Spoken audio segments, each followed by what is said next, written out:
Oui, bien évidemment, puisque mon rôle chez IBM autour de la responsabilité Big Data.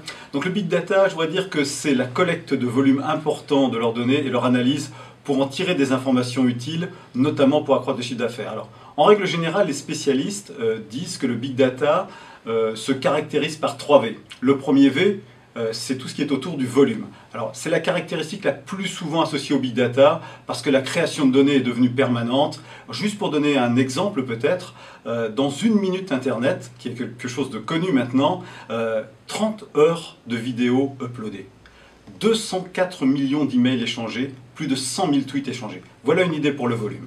Variété, eh bien, traditionnellement, les entreprises analysent les données qui sont des données dites structurées.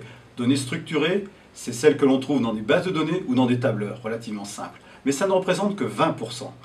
Maintenant, on va traiter tout ce qui est les données non structurées qui représentent plus de 80%.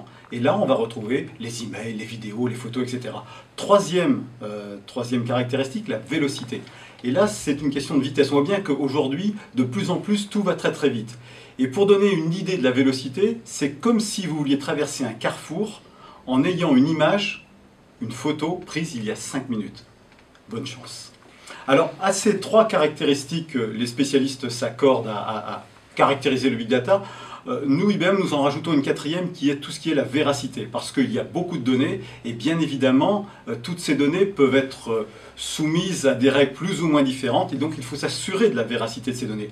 Et pour s'assurer de la véracité des données, eh bien, les techniques traditionnelles, qui sont celles du nettoyage de données, sont relativement dépassées. Et maintenant, grâce aux capacités du big data, on va pouvoir analyser les données dans leur contexte. Et c'est l'analyse de ce contexte qui va nous permettre de dire si ces données sont vraies, pas vraies, et ça peut être très très important lorsqu'on est par exemple dans des contextes médicaux. Bref, le big data, c'est traiter des challenges de gestion de l'information avec des outils qui n'existaient pas jusqu'à présent. Voilà ce que je peux donner comme définition du big data.